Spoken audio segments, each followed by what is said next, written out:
네, 안녕하십니까. 제 차량들이 보이네요.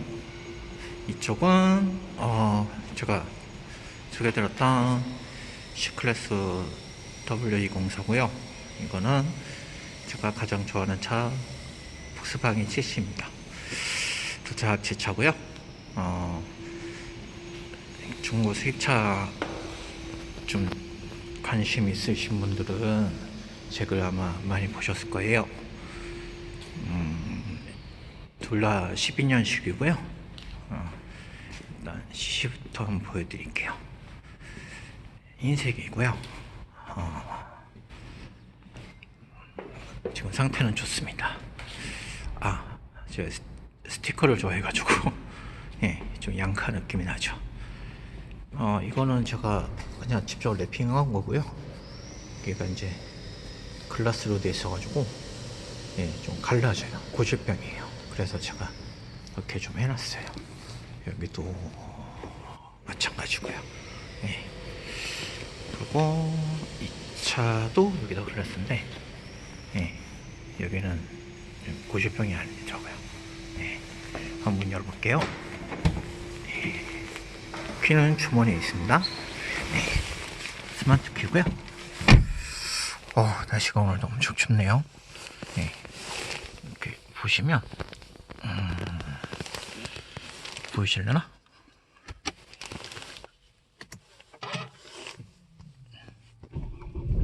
네, 시동 한 방에 오늘 잘 걸리네요.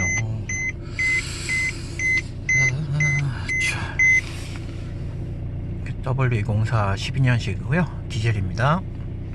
키로수는 지금 18만 좀 넘고요. 이렇게 보시면 네, 시동 잘 걸리고 상태 너무 좋습니다.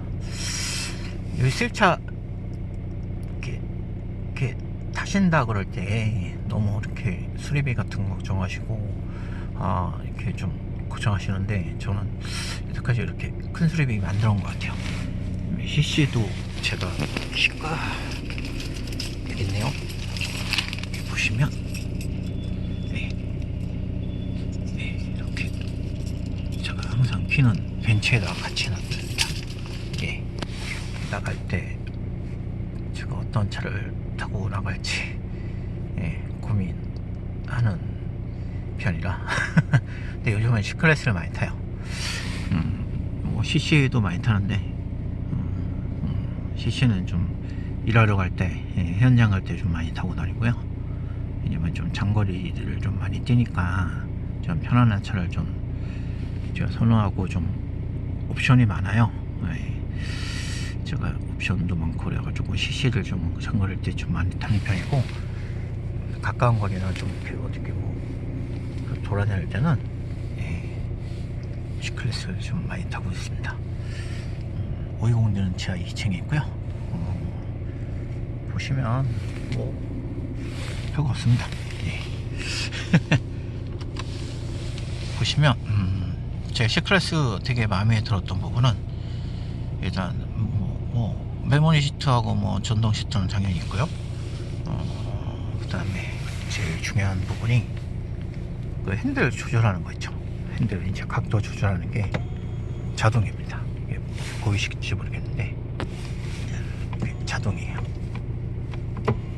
예, 자동이에요. 너무 좋아요. 12년식의 다른 차종들은 이제 수입차나 국산차나 국산차를 모르겠는데 수입차 같은 경우에 제가 이렇게 자동인 게 520D 빼고는 처음이었던 것 같아요. 근데 C클래스에 이걸로 줬다? 처음에 좀 너무 좀 충격이었어요. 그걸 편하기도 하고 이게 자동으로 조절하니까 편하게 돼요. C클래스의 최고의 장점이 뭐냐면 제 생각에는 옆에 보시면 뭔가 느껴지시지 않나요? 이쪽에 원래 위치가 와이퍼죠. 와이퍼 움직이는 게 이쪽에 없습니다. 이유는 벤츠 좋아하시는 분들은 알 거예요. 원래 벤츠 이제 같은 연식 E클래스 보면 기아 봉이 이쪽에 있잖아요. 원래 이제 막대라고 그러잖아요. 그 막대 있는데 옆에 달려 있습니다. 이렇게. 예, 요즘 이제 현대에 나오는 차들처럼 그것 때문에 옆에가 비어 있어요. 근데 외국의 영상 보니까 이거를 떼고 이쪽으로 막대로 개조하시는 분도 있더라고요. 튜닝을. 근데 좀 그런 거 보면서 대단한 사람들이 많다. 그런 거 많이 느꼈고요.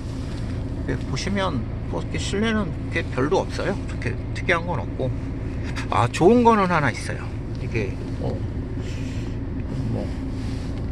이거는 스포츠, 이렇게 보시면 스포츠 모드, 컴팩트, 이렇게 스포츠 모드가 돼요. 이렇게 누르면. 예.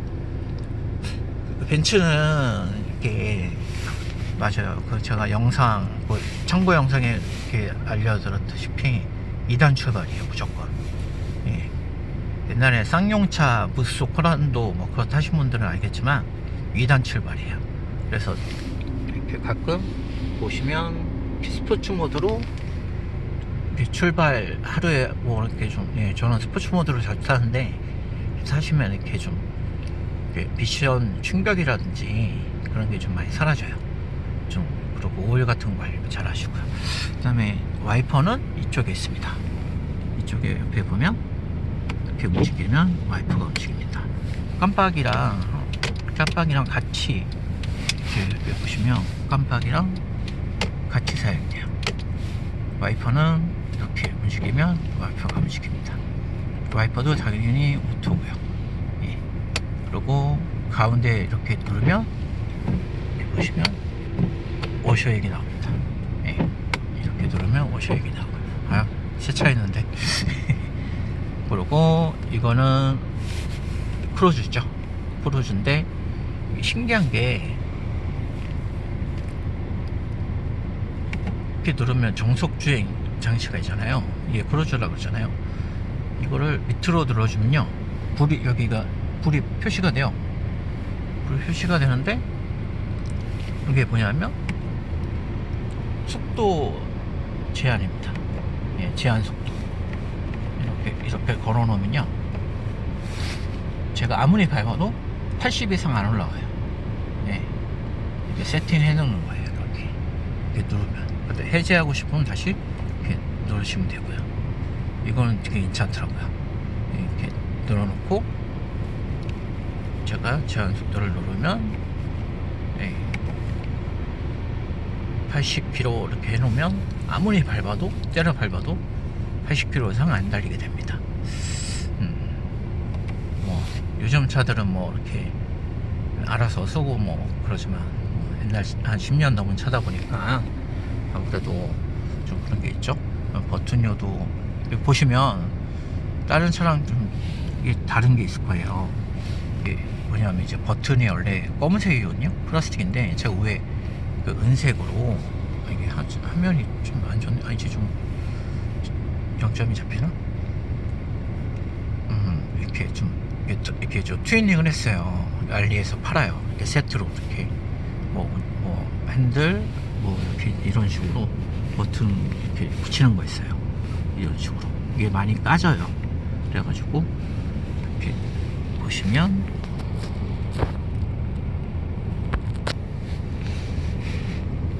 이렇게 제가 이쪽도 마찬가지고요. 튜닝을 했습니다. 이거는 스타뱅고고요. 네, 스타뱅고요. 이게 스타뱅고가 킨 상태고요. 이거는 스타뱅고가 꺼지는 상태고요. 이거는 전후방 센서 감지 끄는 거고요. 이게 순시티 있고요. 그 다음에 블루투스 당연히 연결되고요.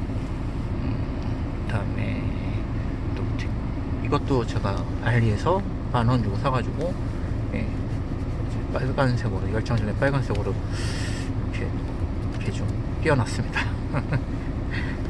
좀 싸구려 티나죠? 근데 생각보다 알리에 가면 이렇게 액세서리들이 많이 팔아요. 이것도 마찬가지고. 근데 좀 와구가 안 맞아가지고 이렇게 좀 이렇게 좀 흔들거리긴 해요. 근데 은색 이제 크롬 라인이니까 저기 맞추려고 이걸로 산 거라 좀 예쁘기도 하고요. 이렇게 특이한 건 없고요. 이렇게 이렇게 뭐 수납함 이렇게 있고, 뭐 저거 이걸로 이제 디스플레이 조절하는 겁니다. 예, 이렇게 해가지고 블루투스 되고요, USB 되고, 내비 당연히 되고요, 조이 셔틀이라고 그러죠. 예, 정치가 있고요. 근데 벤츠가 좀 특이한 게 뭐냐면, 모르겠어요. 제가 다른 거는 모르겠는데, 제가 핸드폰이 안 좋아가지고 자세히 보시면 앞으로 좀 가잖아요. 한 번 더 누르면 홀드가, 한 번 더 이렇게 누르면, 아이고 저 사이드를 안 누르면, 한 번 누르면 이런 식으로 홀드가 됩니다. 이게 홀드가 뭐냐면 오토 홀드라고 생각하시면 돼요. 근데 오토 홀드는 보통 다른 차들은 이렇게 버튼으로 누르잖아요. 이 차량은 벤츠 거의 다 아마 그럴 거예요. 벤츠 거의 다 이렇게 브레이크를 한번, 지금 브레이크를 한 번 더 누른 상태고요. 쓴 상태에서 브레이크를 한 번 더 세게 눌러주시면 홀드가 돼요. 그러면 오토 홀드 기능이 되는 겁니다. 이게 은근히 편한 게, 오토 홀드 버튼을 누르고 오토 홀드를 계속 작동시키는 것보다, 제가 이제 짧은 거리 있잖아요. 이게 짧은 이제 신호 대기할 때, 그때는 이게 좀 편해요. 다시. 그리고 당연히 호진에서도 오토홀드가 되고요. 네, 오토홀드가 되고요. 그 다음에 아까 말씀드렸다시피 스포츠 모드, 네, 이게 1단 출발이에요. 네, 이거는 2단 출발로 하는 거고요. 에코는 여기 이렇게 보이는 게, 이거는 오토홀드, 아니 오토홀드가 아니라 스탑앤고요. 스탑앤고는 후보로 갈리는데 솔직히 저희 나라에는 필요가 없습니다. 항상 제가 끄는 게, 이게 시동 키자마자 끄는 게 스탑앤고랑 사이드 브레이크입니다. 사이드는 발로 밀어줘요. 이렇게 보시면 발로 이렇게 누르면 이렇게 사이드가 잡혀요. 풀을 때는 이렇게 이거를 당기면 됩니다. 이건 좀 불편해요. 제 CC 같은 경우는 전자식 파킹이거든요. 버튼에 이렇게 전자식 파킹이라 이렇게 스위치로 이렇게 왔다 갔다 해서 그건 좀 편한데, 이거 좀 불편하더라고요. 이제 많은 분들이 이렇게 좀, 잠깐만요. 화면 전환 좀 하고요. 이게 전환이 안 되네요. 아이고, 그냥 해야겠네요. 많은 분들이 이렇게 좀 오래된 썩차라 그러죠. 썩차, 수입차를 타면 이렇게 고민되지 않냐, 수리비가 많이 들어가지 않냐 말씀하시는데, 저는 그렇게 생각해요. 그렇게 생각하면 국산차도 마찬가지인 게, 저도 뭐 국산차 좀 오래 타보고 했지만, 수리비는 수입차라고 뭐 많이 들어간다, 그런 말씀 하시는데, 그건 뭐 어쩔 수 없는 것 같아요. 우리나라 이제 수입차는 말대로 수입이잖아요. 수입차잖아요. 그러니까 어쩔 수 없이 많이 들어가는 것 같아요. 근데 그거를 좀 생각하셔야 될 게, 유럽이나 미국 같은 경우에는, 특히 유럽 같은 경우는 한국보다 부품이 싸긴 싸요. 확실히 싸고 수급도 빠르고, 좀 이렇게 구하기도, 이렇게 올드카 같은 경우 있죠. 그럼 구하기 엄청 좋아요. 근데 제가 세르비아에 현지 친구가 있거든요. 인스타로 이렇게 어떻게, 제가 골프 좋아하다 보니까, 골프 이렇게 검색하다 이렇게 친해진 친구가 있는데, 세르비아에서 이제 무슨 농장하는 친구인데, 그 친구도 골프를 엄청 좋아하더라고요. 그래서 그 친구도 이제 뭐 독일 가서, 이제 누르핑 가서 이제 뭐 서킷도 타고 뭐 이렇게 유럽 이렇게 놀러도 간다고 그러더라고요. 이제 말 들어보니까 유럽은 부품은 싼데 공임이 엄청 비싸대요. 저희 나라, 정말 저희 나라가 공임이 진짜 싼 편이에요. 엔진오일도 공임 나라가 아마 25,000원에서 30,000원 정도 하잖아요. 유럽 같은 경우는 공인비가 한 10만원 정도 한다고 그러더라고요. 말이 안 되는 거죠. 엔진오일 가는데 10만원? 근데 엔진오일도 비싸요, 사실. 저희 나라 이제 엔진오일 같은 것도 이제 유럽이나 이제 뭐 어디죠? 그 러시아나 뭐 이제 그런 데 가면 엄청 비싸게 팔아요. 검색해 보시면 알 거예요. 저희 나라 엔진오일이, 이거 우리나라죠? 그냥 우리나라 엔진오일이 좀 좋습니다, 사실. 저도 뭐 수입 엔진오일 쓰시긴 하지만, 특히 지크탑이라든지 뭐 픽스라든지 그런 거 이제 세븐골드라든지 그런 거 듣기 진짜 좋고요. 근데 그 유지비라는 게 저는 그렇게 생각해요. 수입차 이렇게 뭐 어떤 분들은 몇 천만 원 들어가고 몇 백만 원 들어가고 갖고 와서는 천만 원짜리 샀는데 몇 백만 원 들어갔어요. 근데 그분들도 뭐 싸게 알아보셨겠고 그렇게 고쳤을 거라고 믿겠지만, 제가 볼 때는 그렇게까지 들어가지? 근데 이거는 제가 뭐 다른 분들보다 싸게 고치는 건 뭐 조금 뭐 사실인 것 같아요. 저는 계속 날품 팔아가지고 뭐 한 100만원에 고칠 거? 한 60만원? 뭐 그 정도에 고치니까. 제 댓글 보시면 제가 친절하게 답변 드리는 이유가 뭐냐면, 그런 거 이제 눈탱이 맞지 말라고. 수입차 뭐 이렇게 성질하고 있어요. 메이커마다 잠깐 카메라 좀 같이 좀 할게요. 이렇게 성질하고 있어요. 성질하고 있는데 저는 그런 데를 되게 좀 싫어합니다. 왜냐하면 뭐 잘 고치긴 잘 고쳐요, 사실. 잘 고치는 편이긴 한데 뭐라 그러죠? 좀 가격이 딱 정해져 있어요. 그리고 어떻게 좀 싼 거는 싸요. 어떻게 좀 보면 좀 이 정도, 제가 뭐 부품 구해다가 뭐 공임나라나 뭐 그런데 갖다 주면 만약에 50만원 나온다. 근데 거기서 한 55만원, 60만원이다. 그러면 차라리 거기서 그냥 고치는 게 10만원 차이지만 편할 수도 있어요. 하지만 왜냐하면 그쪽에서 많이 고쳐봤기 때문에 이제 좀 꼼꼼하게 고쳐주겠죠. 근데 뭐 한 20만원 이상 차이 나고 30만원 정도 차이 난다. 그러면 제가 직접 부품 구에다가 뭐 아는 저희 동네 이제 단골 샵이나 그런 데 가서 공임비만 주고 옵니다. 그렇게 해서 싸게 고치는 경우도 있고요. 부품 같은 거 세탁할 때도 제가 링크를 달아줬지만 거기 말고도 많아요. 부품, 수입차 부품 파는 데 많고요. 그런 데 가서 한번 훑어보세요. 저희가 만약에 BMW 3 시리즈 F바디를 사고 싶다 그러면 거기, 그런데 제가 링크 달아준 데 가셔가지고요 한번 싹 보십시오. 보셔가지고 뭐 오일 리터가 얼마인지, 에어컨 리터가 얼마인지, 연료 리터가 얼마인지, 뭐 이제 그런 거부터 시작해서 큰 거 이제 뭐 로우암이 얼마인지, 뭐 할때 링크가 얼마인지, EGR이 얼마인지, 뭐 그런 거 있잖아요. 패드가 얼마인지 그런 거 보신 다음에 나는 이 정도면, 근데 그런 거 이제 보신 다음에 나 이 정도면 좀 내가 유지할 수 있을 것 같다. 그러면 저는 사는 걸 추천합니다. 근데 이것도 비싸. 그러면은 저는 무조건 국산차 사라고 말씀드려요.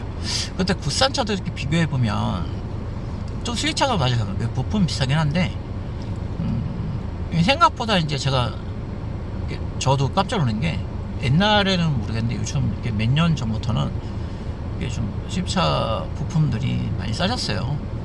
싸주고 이제 다 독일제고 이제 좀 이렇게 그런 좀 애프터마켓이라고 그래가지고 좀 이렇게 뭐 중국산 아니고요. 저도 사용해 이렇게 써보니까 좀 오래 가고, 제가 그래서 저는 이렇게 관리 같은 거는 그래요. 제 관리는 제일 중요한 게, 다들 그러잖아요. 엔진오일부터 관리하라고. 엔진오일 같은 경우는 저는 7천 정도, 6천, 7천에 갈아요. 그러니까 1년에 저는 2번 갈아요. 이유는 뭐냐면, 뭐 15,000원에 뭐 이렇게 CC 같은 경우는 1년에 제가 뛰는 게 한 15,000? 좀 차가 여러 대다 보니까 15,000 정도 뛰는데, CC 같은 경우는 제가 한 10,000km 정도 가는데, 대충 저도 한 1년에 2번 그런 것 같아요. CC 같은 경우도 2번 가는데, 시기가 중요해요. 저 같은 경우는 시기를 딱 잡아놨어요. 전부 제가 여태까지 탔던 차량들, 지금 타는 차량들 시기를 겨울에 전에 한번, 그 다음에 여름 전에 한번. 모르겠어요. 제가 그거를 어디서 뭐 듣긴 했는데, 겨울 전에 한번 가는 것도 좋고요. 그리고 보통 제가 잡는 게 11월 달, 뭐 빠르면 10월 달, 아니면 11월 달. 왜냐하면 엔진오일도 타다 보면, 어느 정도 타다 보면 이게 보통 이게 15,000 타라 그러잖아요. 타다 보면 이게 15,000이라는 게 맥시멈이에요, 솔직히. 이게 15,000 탄다고 그래서 15,000 탄 엔진오일이 점도가 그대로 유지되는 건 아니에요. 어느 정도 올라갔다가 내려온 시점이 마지막 이제 엔진오일 이제 사망 시점이라고 그래요. 저희는 보통 사망 시점이 15,000이나 2만 정도 잡아요. 그게 보통 이제 그렇게 말씀하시는 거예요. 예. 그러니까는 최고점에서 내려오는 점에서 갈아주는 게 좋아요. 보통 한 10,000km? 예, 일반 분들은 좀 예민하신 분들은 디젤 같은 경우는 6-7천에 맞아요. 비싼 오일, 그리고 비싼 오일 갈 필요가 없어요. 이렇게 싼 거 뭐 한 통에 뭐 싸게는 뭐 4,000원에서 8,000원 뭐 그런 거 뭐 10,000원짜리 뭐 그런 거 자주 갈아주는 게 좋아요. 그래서 저는 1년에 2번, 겨울 오기 전에 한번, 여름에 오기 전에 한번 이렇게 또 갑니다. 교체합니다. 키로수는 좀 뭐 이렇게 신경을 써요. 그런데 보통 1년에 2번 갈고요. 그리고 가장 중요한 거는 예방정비를 이렇게 항상 물어보시는 분이 있는데, 저도 솔직히 예방정비는 저도 감을 못 찾겠어요. 근데 일단 동호회를 가세요. 동호회를 가셔가지고 한번 보세요. 쭉 보시면 검색을 해보세요. 검색을 해보시면 차들도 이렇게 보면, 수입차도 뭐 국산차와 마찬가지겠지만 어느 정도 시간이 지나고 키로수가 되면 뭐 10만 넘어갔다, 뭐 10만, 뭐 8만, 한 8만 되면 한 사이클이 돌아갔다고 생각하시면 돼요. 쉽게 얘기하면 이제 로암이라든지 뭐 쇼바는 좀 더 오래 가겠죠. 뭐 다른 게 뭐 소모품들 있잖아요. 뭐 벨트라든지 뭐 벨트라든지 뭐 그런 것들은 한 사이클 돌아가면 무조건 교환을 해주셔야 돼요. 그래서 저는 중고차, 그러니까 신차 아니고 이제 중고차, 만약에 수입차 같은 거나 국산이나 마찬가지고 살 때 제가 제일 먼저 보는 게 키로수예요. 키로수가 적다고, 만약에 10년 탄 차인데 이 차도 12년식이잖아요. 제가 이게 17만, 아마 17만에 갖고 왔을 거예요. 근데 제가 키로수는 솔직히 디젤 같은 경우 수입차는 제가 키로수를 별로 신경 안 써요. 왜냐하면 제가 옛날에 탔던 파사트도 제가 25만까지 타고 사고로 폐차했고, 이게 좀 뭐 키로수 많다고 솔직히 좀 관리만 잘하면 키로수 20만 넘어가도 충분히 운행도 많이 가능하고, 이게 뭐 물론 뭐 키로수가 적은 차들이 좀 뭐 좋긴 하겠죠. 근데 엔진하고 미션, 차는 전 그런 것 같아요. 수입차도 뭐 국산차나 엔진 미션만 멀쩡하면, 엔진 미션은 소모품이 아니에요, 사실. 예. 근데 나머지는 소모품이라는 것 같아요. 예. 근데 그걸로 뭐 이렇게 뭐 좀 뭐 엔진 미션 뭐 그쪽에 이제 뭐 인젝터라든지 뭐 ECR이라든지 그런 거 이제 뭐 나가는 거 뭐 그런 거는 어쩔 수 없어요. 그것도 소모품이라고 생각하시면 돼요. 그리고 폭스바겐은 플라이휠이라고 그러죠. 예. 그것도 소모품이라고 생각하시면 돼요. 그러면 속 편합니다. 예.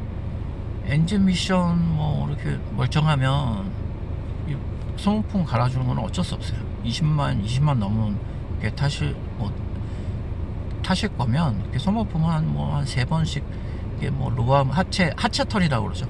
하체 털이도 한 3번씩 해줘야지 20만 넘게 타시면 좀 이렇게 스트레스가 없을 거예요. 제가 혀가 짧고 좀 추워가지고 지금 좀 그런데. 그리고 예방정비가 제일 궁금하실 텐데, 예방정비는 간단해요. 일단 하체는 방지턱을 한번 가끔가다 세게 한번 넘어보세요. 세게라고 그래가지고 뭐 60km 뭐 50km 넘쳐 가시고 평소보다 약간 좀 10km 이상 좀 더 밟아서 방지턱 한번 넓어보시고, 아니면 살살 한번 넘어보세요. 그리고 살살 넘어보시고 이렇게 음악 다 끄시고요. 삐그덕 소리 난다, 막 끽 소리 난다, 뭐 이상한 소리 난다, 그러면은 하체 한번 이렇게 소리 나는 위치가 있을 거 아니에요. 한번 점검 한번 받아보시고요. 뭐 실제로 딱 봐서 저희가 딱 봐서 그 고무가 막 이렇게 막 터졌거나 그런 거 솔직히 잘 몰라요. 근데 보이는 건 보여요. 아, 이게 저게 터졌구나 보이는데, 애매한 게 있거든요. 아, 저게 터졌나? 이게 나갔나? 맛이 갔나? 갈아야 되나? 고무 부신 갈아야 되나? 그런 거 잘 모르잖아요.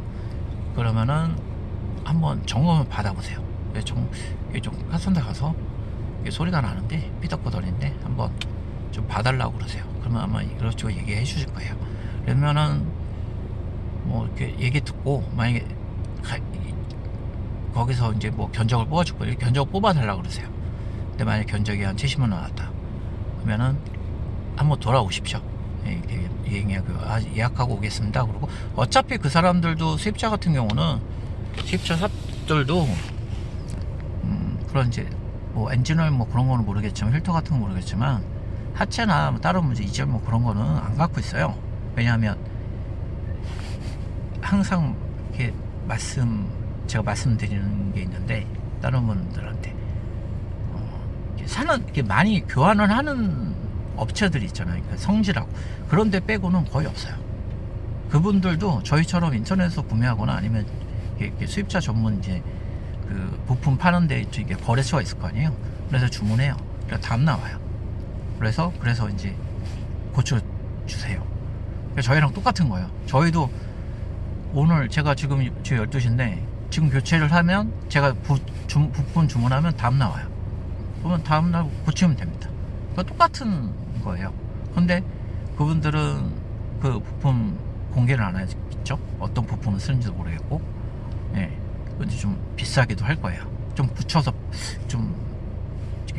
공인비랑 붙여서 계산해 보면 조금 부품에서도 좀 남기시는 것 같더라고요. 그냥 카센터 뭐 좀 그런 분들이 보시면 좀 욕할지 모르겠지만 오히려 저희 동네 같은, 제가 잘 가는 단골샵 같은 경우는 오히려 사오는 걸 좋아하시더라고요.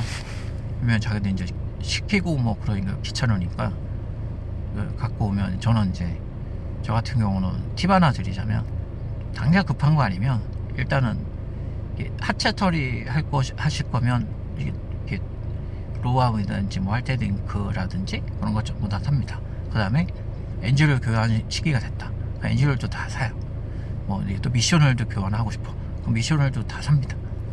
뭐 이것저것 삽니다. 교환할 게 있으면. 그래서 이제 사과박스 있죠. 사과박스 한 100개 이렇게 집어넣고 들고 와서 가져갑니다.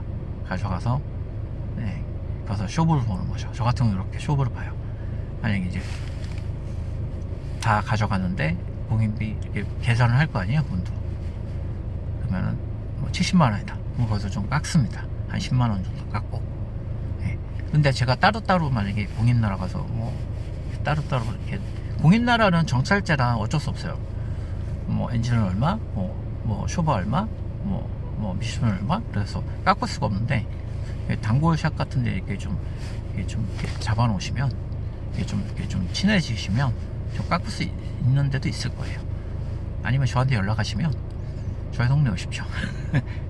제가 싸게 연결시켜 드릴게요. 저도 그렇게 갈고 있고, 저희 친형도 제가 소개해가지고 저희 집 근처 사셔가지고, 그래서 이렇게 좀 70만원 뭐 그렇게 공임이 들어가고 한 50만원에 갈고 그래요.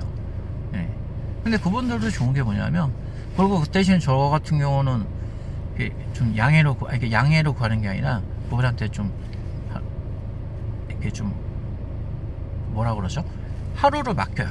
그러니까 오늘 만약에 점심때 맡기면 빠르면 뭐 오늘 저녁에 되겠지만 손님이 없으면 그분도 이제 다른 차도 봐야 될 거 아니에요. 제 차만 볼 수도 없는 거고, 뭐 빠르면 뭐 오후에 늦게라도 뭐 찾아가겠지만 아니면 일단 여유를 드립니다. 하루 정도 내일 찾아올게요. 그러면 그분도 제 거 고치시다가 다른 차 오면 다른 차 고치시고, 시간 나면 제 거 고치시고, 이제 다음 날까지 고치시면 그분도 편하고 부담 없고, 빨리 고쳐달라고 뭐 아침부터 가가지고 뭐 저녁에 뭐 빨리 제 차 먼저 고쳐주세요 뭐 그러면은 그분들 짜증이 나세요. 왜냐면 다른 손님을 받아야 되는데 이게 맞잖아요. 이게 그리고 또 뭐 궁금한 사항이 있으면 댓글 남겨주시고요. 일단은 좀 어느 정도 예열이 좀 많이 됐네요. 그래서 지금 어디 좀 가야 돼가지고, 그럼 다음 영상에서 아래 영상에 CC 영상 한번 담아볼게요. 네, 시동 거는 것부터 해가지고 담아보고요. C클래스 W204 제가 12년식 디젤 타고 있는데, 아니 이거 차에 대해서 한번 얘기를 한번 이렇게 잠깐 간단하게 얘기해보면 정말 좋아요. 솔직히 3 시리즈보다는 재미는 없어요. 네, 딱딱한 것도 없고, 네, 하드한 면도 없고, 핸들도 고속주행에서는 묵직하긴 한데 좀 이렇게 좀 평상시에는 이렇게 좀 보면 이렇게 좀 흐물흐물해요. 그리고 뭐라 그러죠? 시트는 되게 편해요. 시트는 좀 되게 편한 편이고, 그 좁아요. 예, 저도 등치가 좀 있는 편인데, 예, 그리고 뒷자리는 3 시리즈보다 좀 좁습니다.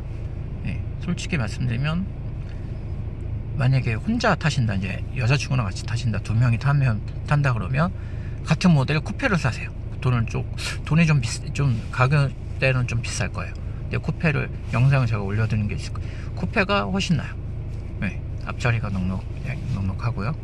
뒷자리는 사람 태워 생각하시고 마시고요. 짐만 딱 실으면 딱 좋습니다. 그렇고 뭐 썬루프도 되게 괜찮고요. 가져왔을 때 소리 없었고 잘 열렸고, 수입차 고를 때 팁 하나 드리자면, 이런 이제 뭐 정보료 같은 거 있잖아요. 방향 주식이라든지 뭐 비상등이라든지 라이트라든지, 이렇게 뭐 이런 것들 있잖아요. 기본적인 작동을 라이트가 잘 나오는지, 이게 뭐 라이트가 잘 나오고 안개등이 잘 나오는지, 뭐 실내등이 잘 나오는지, 뭐 오도가 잘 되는지, 버튼에 뭐 이상이 있는지 이런 거 확인하세요. 왜냐하면 라이트가 한쪽이 좀 색깔이 좀 틀리다, 그냥 이거 얼마 안 하니까 그냥 넘어가자 그러면은 골치 아픕니다. 왜냐하면 수입차들은 그런 생각, 이렇게 뭐 모든 뭐 제가 자꾸 수입차 얘기하니까 좀 그런 게 있는데, 좀